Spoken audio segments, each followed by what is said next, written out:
পড়ছিলাম তাজমহল, কলমে Prima furnace Chowdhury. পর্ব সংখ্যা 5। বাড়ির সবাই ছুটে এলো হইচই করে। শাইনা তখন পুকুরে গা ডুবিয়ে কেসে যাচ্ছে এক নাগারে। শাহিদা বেগম জানতে চাইল, ব্যথা পেয়েছিস? পড়ে গেলি কেমনি? শ্যাওলায় পা পিছলে গেছে, দেখে হাঁটবি না? কাশতে কাশতে নাকমুখ লালচে হয়ে এসেছে শাইনার। শাহিদা বেগম বললেন, উঠে আয়। শাইনা উঠল না, ওড়নাটা খুঁজে পাচ্ছে না। মেজো চাচি বলল, ওড়না হারিয়ে ফেলেছে বোধহয়। শাইনার মনে হচ্ছে ছাদের ছায়াটা এখনো দাঁড়িয়ে আছে, তাই সে ভেজা গায়ে উঠছে না, তার অস্বস্তি লাগছে। শাহিদা বেগম বলল, আজব, এভাবে ঠান্ডা পানিতে গা ডুবিয়ে বসে আছিস কেন? ওড়নাটা আর পাবি না, উঠে আয়। কিন্তু শাইনা উঠল না। এরা তার সুবিধা অসুবিধা বুঝে না। সে আবার ডুব দিল। পানি থেকে ওঠার সময় মুখ মোছার বাহানায় আঙুলের ফাঁক দিয়ে ছাদে তাকালো। যেটা ভেবেছে সেটাই, এখনো দাঁড়িয়ে আছে ওই লোকটা। সে আবারও ডুব দিল। শাহিদা বেগম অবাক চোখে তাকিয়ে বললেন, সকাল সকাল ভূতে পাইছে তোরে? গায়ে জ্বর বাঁধালে তখন কি হবে? চাচিরা মজা করে বলল, তুই এখন আর এই বাড়ির মেয়ে আছিস, ওরা বলবে ওদের বউকে আমরা যত্ন করিনি। বলেই হাসতে লাগলো। শাইনা এক নাগারে ডুব মারতে লাগলো। দাদিমা এসে বললেন, ওরে তোরা রায়হানের মাকে কেউ খবর দে, তার ফুতের বউরে জিনে ধরছে পুকুর পাড়ে। সবাই আরেক দফা হেসে উঠল। শাইনা সেসব কথা কানে তুলল না। বলল, আম্মু ওড়নাটা এনে দাও।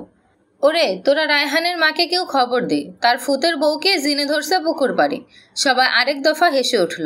শাইনা সেসব কথা কানে তুলল না। বলল, আম্মু একটা ওড়না এনে দাও। আগে উঠে আয়, ওড়নাটা ভিজে যাবে। ওড়নাটা ভেজাবো আমি, এভাবে উঠতে পারবো না। সেটা বললেই তো হলো। মা চাচিদের এত লজ্জা পাচ্ছিস কখন থেকে যে ভেজা গায়ে উঠে আসতে পারছিস না? শাহিদা বেগম তার দিকে একটা ওড়না ছুঁড়ে মারল। ঠিক তখনই ছোট চাচির চোখ গেল ওই বাড়ির ছাদে। দাদিমাকে কি যেন ফিসফিস করে বলতেই দাদিমার চোখ কুঁচকে উপরে তাকালেন, কিন্তু চোখের সমস্যা থাকায় ঝাপসা ঝাপসা কাউকে দেখলেন। তারপর শাইনার দিকে তাকিয়ে হেসে বললেন, বুঝেছি এবার, জামাই দেখে পিছলা খাইছিস নাকি রে শানু?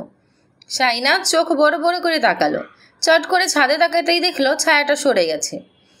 সে এবার দ্রুত পুকুর থেকে উঠে গেল। দাদিমাকে বলল, নিচে শ্যাওলা ছিল, একদম হাসবে না, হাসলে আমার রাগ উঠে। বলেই সে হনহনিয়ে হেঁটে চলে গেল। রান্নাঘরে খাওয়া দাওয়া চলছে। তাদের আগে মাটির ঘর ছিল, তখনও রান্নাঘরটা বড় সড়ো ছিল।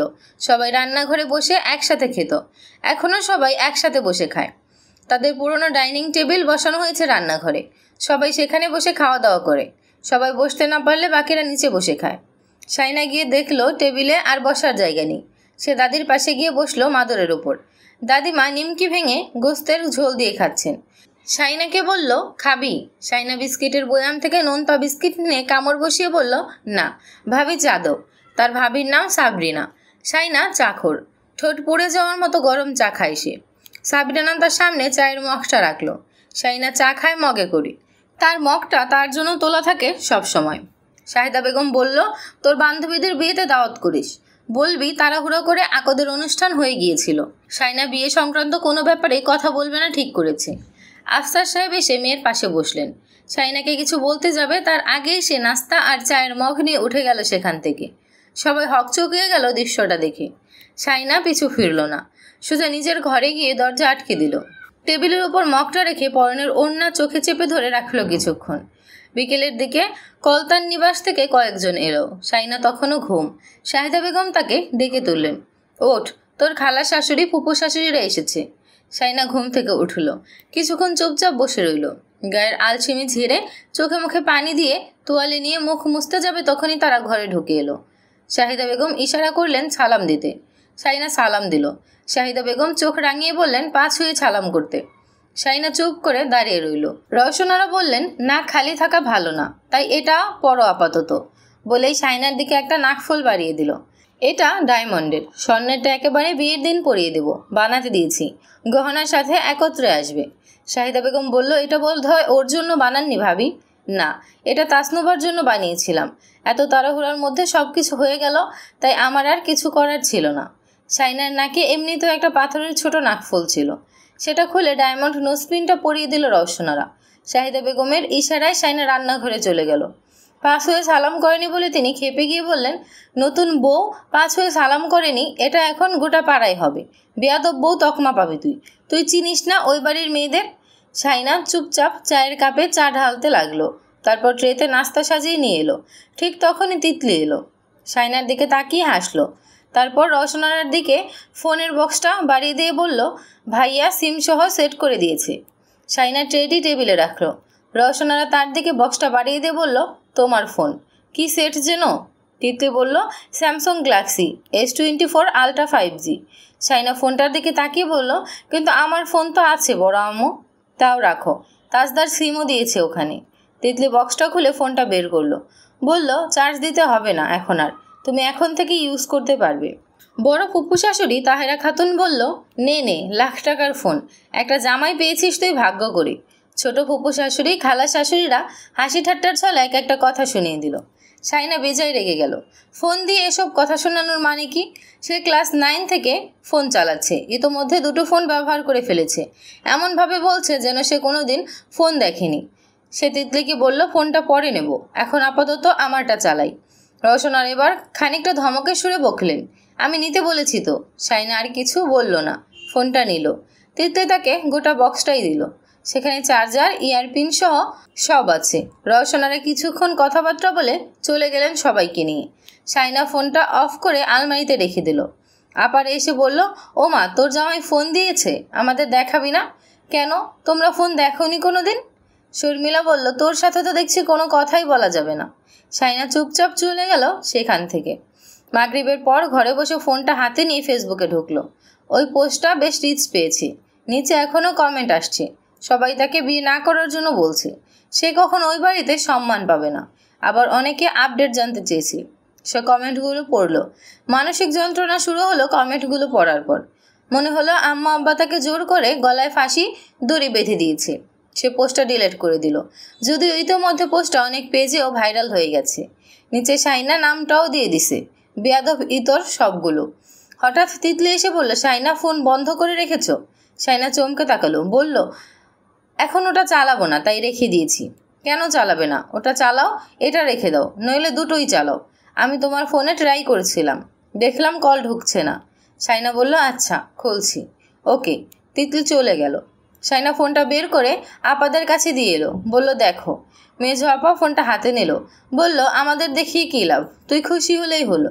কথাবার্তার মাঝে কারেন্ট চলে গেল হঠাৎ। শাইনা মেজো আপার হাতে ফোনটা রেখে ধীর পায়ে হেঁটে চলে এলো বাইরে। মেজো চাচার উঠোনে কয়েকজন জড়ো হয়ে মোড়া নিয়ে বসেছে। সবার হাতে হাত পাখা। দূরে একটা চার্জ লাইট জ্বলছে অল্প আলো ছড়িয়ে। শাইনাকে দেখে ছোট চাচার ছেলে চেঁচিয়ে উঠে বলল, শানা আপু। শাইনা তাকে কোলে তুলে নিয়ে মোড়ায় বসে বলল, আজ ঘরে যাওনি কেন? তোমার বিয়ে, তুইও আমাকে পর করে দিয়েছিস। বড় আপার ছেলে নুহা শেষে গাল ফুলিয়ে বলল, কালামণি, মামাকে কোলে নিচ্ছ কেন? শাইনা ইব্রানকে রেখে তাকে কোলে তুলে নিল। তাকে কোলে তুলে নিতেই ইব্রান ডেকে গেল। শাইনা দুজনকেই জড়িয়ে ধরল একসাথে। নুহান বলল, কালামণি, লুকোচুলি। কারেন্ট আসুক, কারেন্টের জন্য অপেক্ষা করতে পারবে না সে, তাই ইব্রানকে নিয়ে লুকিয়ে পড়ল। আড়াল থেকে বলল, কুলুক। শাইনা ফোনের ফ্ল্যাশ জ্বালিয়ে বলল, ছোট মা, দেখো তোমার বিচ্ছুটা নোহানকে কোথায় গিয়ে লুকিয়েছে। ছোট মা বলল, মামা ভাগ্নে সারাদিন জ্বালিয়ে খাচ্ছে, আর দৌড়াতে পারবো না ওদের পিছু পিছু। শাইনা ফ্ল্যাশলাইট জ্বালিয়ে কিছু দূর এগোলো। আর কিছু দূর পথে গেলে কলতার নিবাসের সামনে গিয়ে পড়বে। তাই হরিতকে গাছটার নিচে দাঁড়িয়ে ডাকলো, ইবু, নুহানকে নিয়ে বেরিয়ে আসো, ভূত আসবে, তাড়াতাড়ি আসো। ওরা কেউ এলো না। শাইনা উঁকি দিল কলতাল নিবাসের বারান্দায়। কেউ একজন পিঠ করে দাঁড়িয়ে ফোন টিপছে। শাইনা ডেকে বলল, তৌসিফ ভাইয়া, ইবু আর নুহান ওদিকে গিয়েছে কিনা দেখুন তো। ঠিক তখনই মেজু আপার গলার আওয়াজ শোনা গেল, এই শানু কোথায় রে? শাইনা বলল, আসছি। ইব্রান আর নুহানকে ধরে নিয়ে এলো তৌসিফ। ইব্রান আর নুহান ভালো ছেলের মতো হেঁটে হেঁটে চলে আসছে। তৌসিফ ভাইকে নিশ্চয়ই ভয় পেয়েছে। শাইনার ফ্ল্যাশলাইটের আলোয় দুজনের চুপসে যাওয়া মুখ দেখে হাসলো। তখনই তৌসিফের হাতে থাকা ফোনের স্ক্রিনে জ্বলে উঠল। চোখ দুটো ফোনের দিকে। শাইনা চমকে গেল, দুপা পিছিয়ে গেল। তাজদার ফোনের স্ক্রিন থেকে চোখ তুলে তাকালো তার দিকে। শাইনা ছটফটিয়ে উঠল। পেছন থেকে মেজো আপার গলার আওয়াজ শোনা গেল, তোকে কে যেন ফোন দিচ্ছে। শাইনা চলে যেতে উদ্যত হতেই কানে এলো তাজদার সিদ্দিকের হাতে থাকা ফোনের রিং হচ্ছে। শাইনা ঘাড় ফিরিয়ে ফোনের দিকে তাকালো। অবাক চোখে ফোনটার দিকে তাকিয়ে রইল। তারপর দ্রুত হেঁটে চলে গেল। মেজো আপাকে বলল, কেটে দাও। শাহিদা বেগম ফোনটা হাতে নিয়ে তার পিছু পিছু ছুটল। ও বোধহয় ফোন দিচ্ছে। শাইনা জবাব দিল, কথা বলতে পারবো না। আশ্চর্য, তুই এভাবে কথাবার্তা না বললে কিভাবে হবে? তোকে ওই লোকের সংসার করতে হবে না, নে কথা বল। তোর আপা বলল মেসেজ করে কথা বলতে, ওভাবে নাকি কথা বলা যায়? সাইনা বলল, ফোনে ন্যাকামি করতে পারবো না, কথা বলতে ইচ্ছে করলে এখানে এসে বলতে বলো। আমি কেন ফোনে কথা বলবো? কিসের কথা বলবো? শাহিদা বেগম অবাক চোখে তাকিয়ে রইলেন। শর্মিলাকে গিয়ে বলল, ও আমাকে বলেছে ও নাকি কিসের কথা বলবে। আমাকে এখন শেখাতে হবে কিসের কথা বলবে। শর্মিলা আর শারবিন একে অপরের দিকে তাকিয়ে হতাশ নিঃশ্বাস ফেলল। বিয়ের দিনক্ষণ ঠিক করেছে দুই পক্ষ মিলে। আফসার সাহেব 1 মাস চেয়েছিল, কিন্তু তাজউদ্দিন এত সময় দিতে পারছেন না। তার ছোট ভাই নাজিমউদ্দিন সিদ্দিকী আমেরিকায় থাকে বউ বাচ্চা নিয়ে, তারা চলে যাবে। তাসনিমের স্বামীও বউ বাচ্চা নিয়ে সই দিতে থাকে। তারা সবাই একত্রে চলে যাবে। বেশিরভাগ আত্মীয়ই এখন দেশে আছে, তাই তাদের উপস্থিতিতে বিয়ের অনুষ্ঠানটা হওয়া চাই। তাই এত সময় দেওয়া সম্ভব না। আফসার উদ্দিন চিন্তায় ভুগছিলেন একটু। আশরাফ আর আনিস আশ্বাস দিতেই তিনি একটু শান্ত হলেন। ফার্নিচার আর দিচ্ছে না। বৈরাতির লোকজন বেড়েছে, 2000-এর কাছাকাছি হবে বরপক্ষ আর কনেপক্ষের লোকজন মিলে। গায়ে হলুদের অনুষ্ঠান ক্লাবে হওয়ার কথা ছিল, কিন্তু পরে বাড়িতে আয়োজন করার কথা হয়েছে। বাইরের দেশে থাকলে তারা গ্রামের অনুষ্ঠানগুলো দেখতে বেশি ভালোবাসে। তাছাড়া মাঠের মতো উঠোন আছে, ক্লাবে দেওয়ার দরকার নেই, এতে 20,000 টাকা বেঁচে যাবে। সাইনা রাতে খেয়ে দিয়ে ফেসবুকে স্ক্রল করছিল ঘরে বসে, তখন একটা আইডি এলো সাজেশনে। তাজদার সিদ্দিকীর ফেসবুক আইডি। প্রোফাইল পিকচারে একটা সাদা কালো ছবি, কালো ব্যাকগ্রাউন্ড পেছনে। নিচে একটা ভায়োলিন অবহেলায় পড়ে আছে, গায়ে সাদা শার্ট, পিঠ কুচু করে বসে এক হাত উড়ুতে রেখে আরেক হাত থুতনিতে চেপে ধরে চোখ তুলে তীক্ষ্ণ দৃষ্টিতে তাকিয়ে আছে। এক দেখায় যে কেউ বলে দেবে এই লোকটার শিরায় শিরায় অহংকার আর সস্তা দম্ভ। শুরুর দিকে এডুকেশন সেকশন দুটো সাইনার চোখে পড়ল। Masters in information technology, London South Bank University, যুক্তরাজ্য। Amazon Web Services certified solution architect. ID public করা। রিলেশনশিপ স্ট্যাটাস এঙ্গেজড হিসেবে আপডেট করেছে 8 ঘন্টা আগে। বন্ধু বান্ধব এবং ভিনদেশি কলিগরা সবাই শুভেচ্ছা জানিয়েছে কমেন্টে, কিন্তু একটিও কমেন্টের জবাব দেয়নি, না কোনো রিয়েক্ট কমেন্ট করলে নিশ্চয়ই আত্মসম্মানে আঘাত লাগবে। সাইনা আইডিটাকে ব্লক করে দিল। তারপর রিলেশনশিপ স্ট্যাটাস আপডেট করলো সিঙ্গেল হিসেবে। তার সাথে তিতলির একটা কাজিন অ্যাড ছিল ফেসবুকে। সে স্ট্যাটাসটা স্ক্রিনশট তুলে তিতলিকে পাঠিয়ে বলল, তোর ভাইয়ের বউয়ের কাণ্ড দেখ। তিতলি স্ক্রিনশটটা তৌসিফের হোয়াটসঅ্যাপে পাঠিয়ে বলল, ভাইয়াকে দেখাও। তার সাহস হয়নি মেজো ভাইয়ের হোয়াটসঅ্যাপে পাঠানোর জন্য।